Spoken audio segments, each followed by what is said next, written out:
Good afternoon. My name is Bill Hayes, and I'm going to give a brief presentation on renewable energy credits. This is a recording of something that I gave in March, and hopefully it will take about 25 minutes. So let me just pull up some slides. Okay. So it's on renewable energy credits. Renewable energy credits in a nutshell they basically are the foundation of the renewable energy generation, renewable energy sector. And what's important about them is that they're they're a tool that can be used by individuals, companies, organizations to drive renewable energy and to sort of document their use of renewable energy. And they're really important for that reason. And then just brief comments about my background and why I became interested in this topic in particular. My background has been studied economics in undergrad at Carleton College, studied finance and statistics at University of Chicago in an MBA.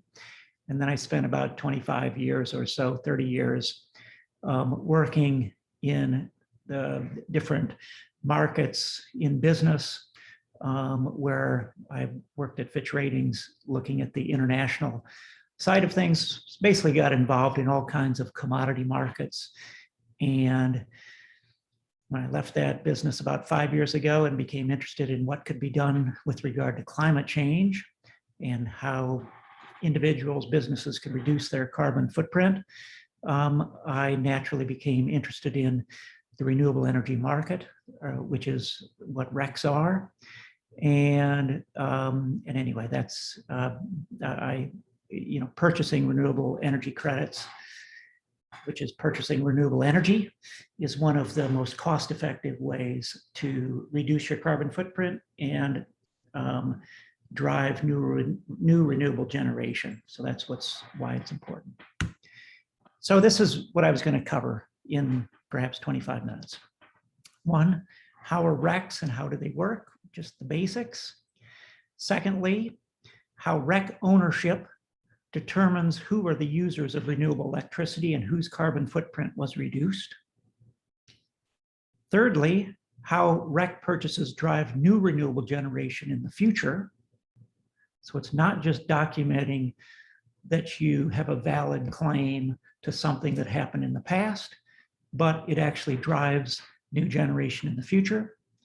And lastly, who buys RECs and how can someone go about buying RECs? So first, the basics. So what are RECs? A REC is an intangible asset that's created to embody the environmental benefits that occurred when 1 megawatt of renewable electricity was delivered to the grid. Now that sounds very complicated, very nuanced, but the point is, it is a one-to-one relationship between the number of RECs outstanding and the amount of renewable electricity that's delivered to the grid. And that's the critical aspect of RECs. And that's why you'll hear me talk about, increasing renewable energy is exactly the same question as increasing the number of RECs outstanding in the market. So how does it work? RECs are created and placed into a renewable generator's account on a quarterly basis. And the number of RECs placed into the generator's account is exactly on a one-to-one basis to the number of megawatts of electricity that the generator delivers to the grid each quarter. So, and why is it important? It allows renewable generators to sell the RECs to buyers and receive a second revenue stream besides the electricity. So renewable generators receive two revenue streams. A coal generator, for instance, would just have their electricity revenue stream. They would not have the REC revenue stream. So generators benefit because the REC sales compensate them for the extra costs of renewable generation. And buyers benefit by being able to use renewable electricity and reduce their emissions and drive new renewable growth at a lower cost than other alternatives. I mean, because there's a one-to-one relationship between the number of RECs and the amount of renewable generation, those RECs end up being the foundation of the renewable electricity market. It's a tradable market where buyers and sellers are exchanging renewable energy certificates or credits. This is a way to think about it, the same thing I just said in a picture. This picture represents the grid in the middle, where those transmission lines, you can see those transmission lines. On the left side of the grid are two types of generators. In the upper left side is a fossil fuel generator delivering electricity to the grid. In the lower left-hand side is a renewable generator, in this case, a wind farm, where you can see that they're also delivering electricity to the grid and being compensated for the electricity the same way as a coal generator is. Now, on the right-hand side of this picture, you see the two types of consumers. You see the consumers that simply buy the electricity from the grid. And you see in the lower right-hand side, consumers that are making two purchases. They're purchasing electricity from the grid, and they're also purchasing renewable energy credits. So you can see in the bottom of the slide that there is a flow, a transaction between the REC buyers and the renewable generators, where RECs are delivered to the consumers to verify their use of that renewable electricity, and the consumers make a payment to the generators to use that renewable electricity. And you'll notice that it has nothing to do with the electrons. It has to do with the electrons at the beginning when they were placed into the grid, but then the RECs move to the REC buyers separately from the electricity. So that is the way that renewable renewable generation moves to renewable use in the grid, because you can't keep track of the electrons. They're indistinguishable once they get in the grid. So the way you keep track of them is through renewable energy credits. So let me talk about why the REC market exists. There's two reasons, I think, that sum it up. One is, I referred to it earlier, it's the bathtub problem. In a grid, an electricity grid, electrons are mixed together and are indistinguishable. The source from which they came is nowhere on those electrons. So how can a buyer of electricity know if they're actually using renewable electricity? And how can they actually increase their use of renewable electricity from the grid if they want to? There's no way to channel the good electrons to electricity, to renewable buyers in the grid itself. The second problem is what I call a green premium problem. And that is that to add additional renewable generation to the grid costs something extra, something beyond the electricity price.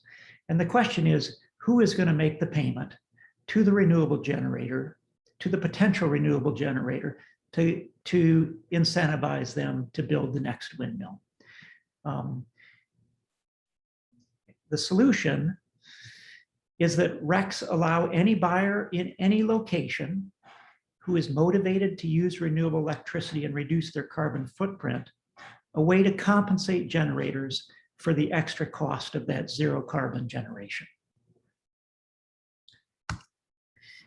And it's important to understand that it is recognized and clear that the owner of REC, the owners of RECs are the users of renewable electricity that reduce their carbon footprint. So for instance, the Illinois and other state attorney generals have stated that to say that you use renewable electricity, you must own the RECs. And to sell electricity you can't sell renewable electricity to a buyer without also selling them RECs, a matching quantity of RECs. Doesn't have to be from the same source, but it does have to be a matching quantity. The FTC, the Federal Trade Commission, says the same thing. If you don't include, if you say that you're selling renewable electricity, but not also including RECs, a matching quantity, then you have deceptive advertising. The EPA says the same thing. The GHG protocol is the accounting standard for organizations to measure their carbon footprint.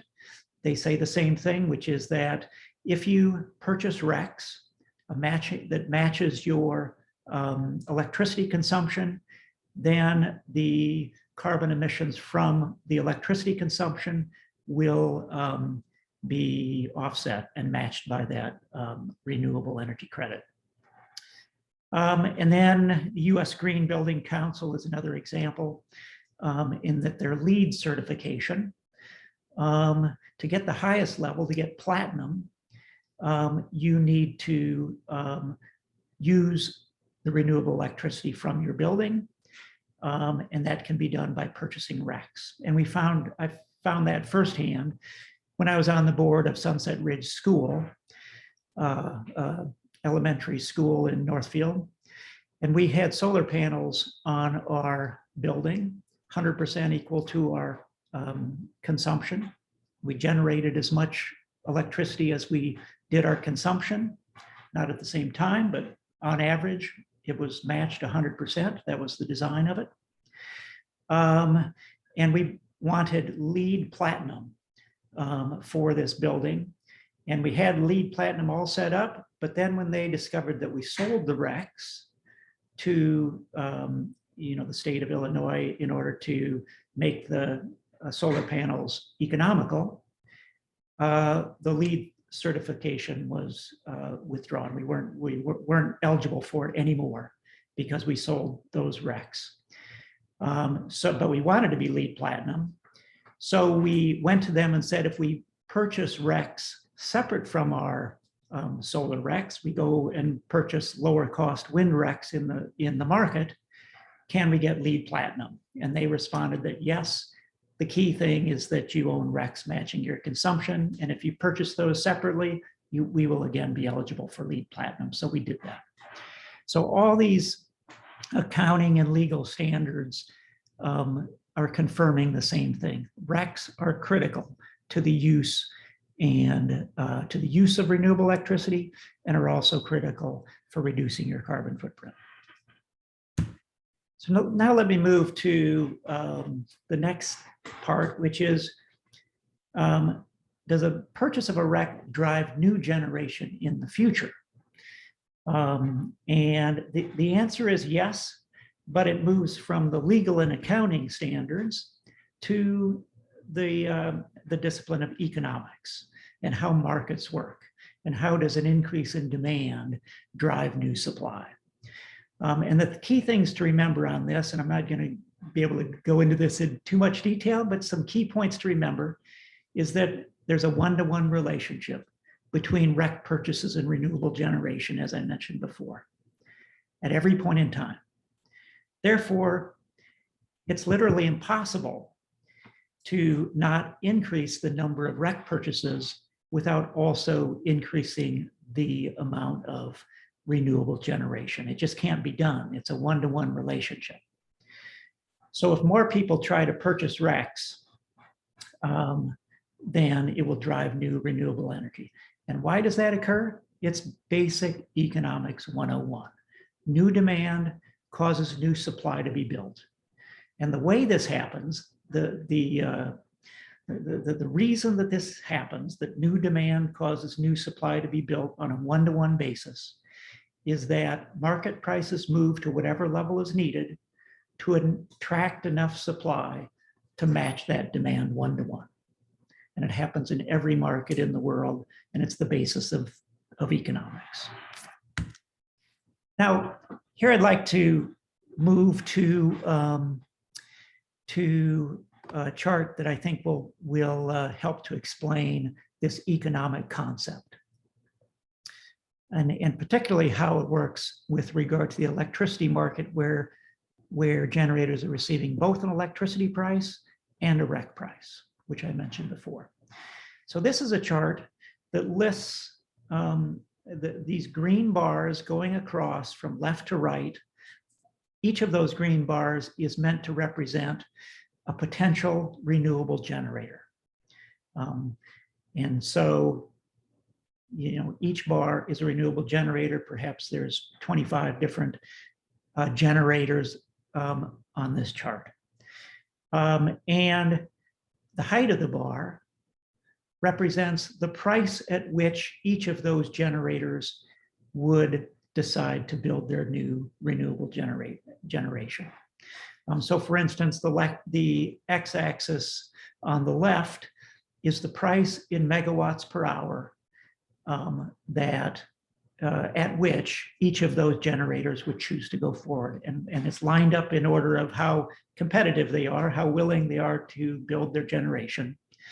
And in this case, you can see that it moves from about $20 per megawatt hour in the far left to the generators. That last generator on the far right needs a price of about 100 megawatts, $100 per megawatt hour before they will build their generation. It's a higher cost generation. So you can see that there's a whole stream of potential generators willing to build their generation if the price is right. Now you see the lower red line, the horizontal line, is the assumed electricity price. It looks like it's about $25 per megawatt hour. And what you can see as you compare the height of the green bars with that long red line, you can see that some of those generators, looks like 4 of those generators in the left side, they're willing to generate at a price below that electricity price. So they're going to move forward. They would be willing to move forward at the electricity price by itself. So those will get built without any extra payments at all. The problem is that you only get to that short black line in terms of the amount of generation that gets generated by renewable sources with the electricity price alone. You get a few generators, but not very many. That higher black line that's more in the middle of this chart that says Paris at the top of the black line is assumed to be the amount of generation we need to meet the Paris Climate Accords and to get to zero carbon by 2050. So you can see that there's a gap. We're going to get 4 generators with just the electricity price by itself, but we need another, say, 10 generators to choose to go forward and get built. And therefore, we need to make it economical for them to build that generation, or it's simply not going to get built. So the question for renewable electricity is who's going to pay that extra price that's needed? Who's going to make that extra payment? And how is it going to be earmarked to these generators so that they move forward? Because it looks in this chart like you need another maybe $30 per megawatt hour in order to get all of the generation that you need in a particular year or over a particular time period. So that extra payment to the renewable generators could happen in different forms. It could happen by an increase in subsidies from the federal government, and that would have the effect of incentivizing those generators to move forward, even though the electricity price wasn't enough by itself. It could also come in the form of a carbon tax that penalizes fossil fuel generators. That would have the impact of making the fossil fuel generators less competitive, pushing up the electricity price until more of these renewable generators found it worthwhile to build their generation. And what the REC market does is it is a market where these generators are bidding for, are offering their supply of RECs, and buyers are bidding for that supply of RECs, and they come to a market price at which a certain number of generators decide to go forward with that extra compensation, and the buyers are making those payments to make it worth their while. So basically, in this example, the REC price, if the REC price were an incremental $25, $30, or $30, then you would get the generation to get to the Paris Agreement.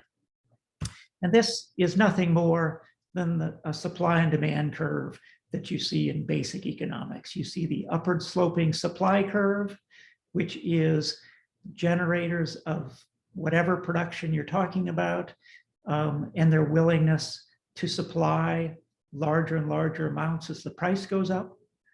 Similarly, back here, you've got an upward sloping supply curve of generators willing to build new generation as new payments are made and as the price goes up and makes it economical for more generators. So now I want to turn to two common fallacies that you might hear about with regard to REC purchases. I've heard these before, and I think it's important to think about them and why they're not true. The first one is that low-priced RECs don't have as much environmental impact. I hear this occasionally. For instance, you can buy a REC in the Texas REC market for, let's say, $4 per REC, whereas in another REC market, it might be $100 per REC. For instance, to purchase a solar REC in a location that's not very sunny. But the fact is, each REC is tied to exactly 1 megawatt of zero carbon electricity. And every one of those megawatts of zero carbon electricity, whether it comes from a solar plant in Alaska or whether it comes from a wind farm in Texas, it avoids about 0.6 tons of CO2, depending on the exact fossil fuel mix that's being displaced in the particular grid where it's delivered. In low-priced regions, in regions where the REC price is low, it simply means that generators are willing to build new renewable facilities for a lower REC payment, a lower green premium. A second fallacy that you hear is that only REC purchases made directly to newly built renewable generators through long-term agreements have an impact. But the fact is, both existing facilities and new facilities sell their RECs into the same REC market to customers that want to use renewable electricity and reduce their carbon footprint. So the fact is, new REC purchases from older facilities still increases total demand for RECs, and that raises REC prices that incentivizes new generation. And that doesn't make any difference if it is a purchase in the spot market, because that increase in demand in the spot market raises prices in the long-term agreement market and causes new generation to be built. And it all comes back to, again, a one-to-one relationship between the number of RECs and the amount of total renewable generation delivered to the grid. You can't increase the number of purchases without increasing the total amount of generation. It's just not possible.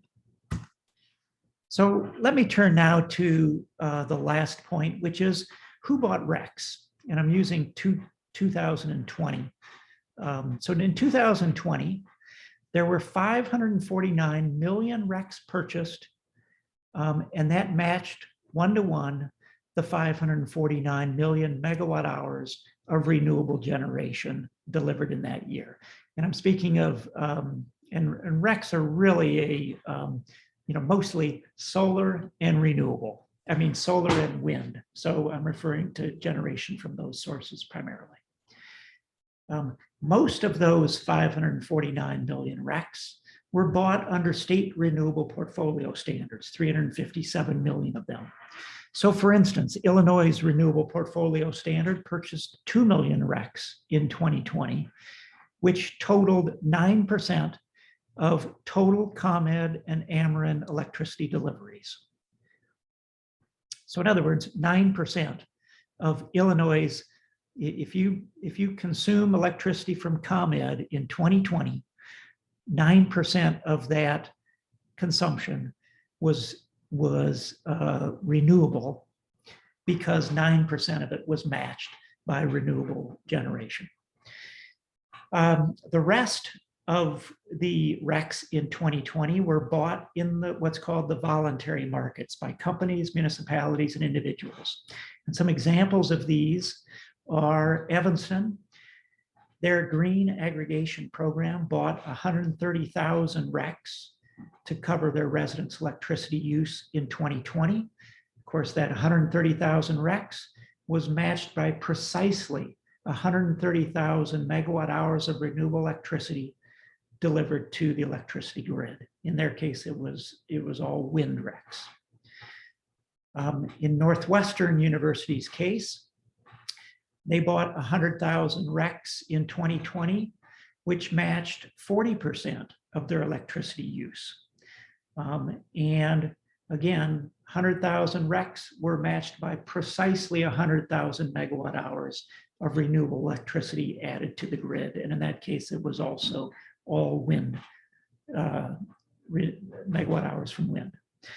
Google in 2020 bought 8 million RECs, matched by 8 million megawatts of renewable generation. And that covered 93% of their electricity use. And again, why did each of those three buy those RECs? They bought them because they wanted to reduce their carbon footprint in a clear and credible way, and they wanted to do something that drove additional renewable generation into the grid, and that had that impact. And then some of you, no doubt, also bought green power through Clear Choice Energy or other green suppliers. And what happens in those cases is that those green suppliers buy RECs to cover your electricity consumption.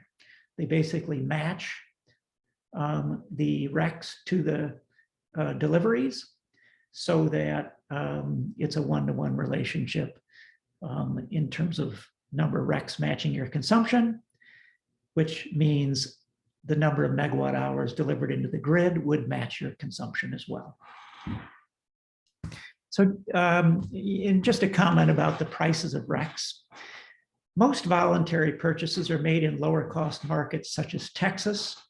And for instance, in Texas, wholesale prices are currently about $3 per REC, which means $3 per megawatt, which is the equivalent of an estimated $5 per ton of CO2 avoided. And that's a cost that equals about 2 to 3% of an Illinois residential ComEd bill. So that's what the wholesale price is to be 100% renewable. And most people aren't aware of that, but it's available to any organization, any individual. So just some last concluding thoughts. I know this is a very complicated market, and it took a long time for me to understand the different pieces of it and put it together. It is a complicated market, but the message is actually really simple. Buy RECs and own RECs if you want to have an environmental impact. And encourage every organization to buy RECs and to own RECs. For example, Northwestern 40% renewable, Why haven't they moved to 100%? They've been 40% for maybe the last 10 years. Why haven't they moved to 100% yet? That would have a significant impact on pulling in more renewable generation into the grid and pushing out more fossil fuels from the grid. Encourage the state of Illinois to follow through on their goal to buy RECs. They set a goal of 25% generation by 2025, a very laudable goal.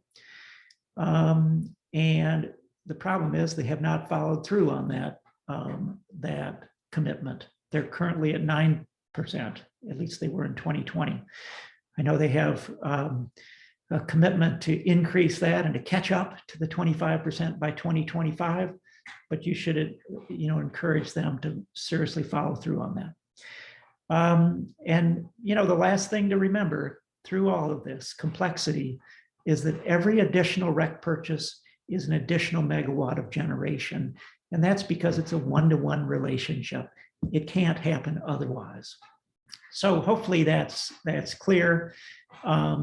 If you have questions, you may have questions, feel free to follow up with me. Again, my name is Bill Hayes, and you can send me an email at bill.hayes2030@gmail.com. I'd be happy to follow up with you on any questions. Thank you.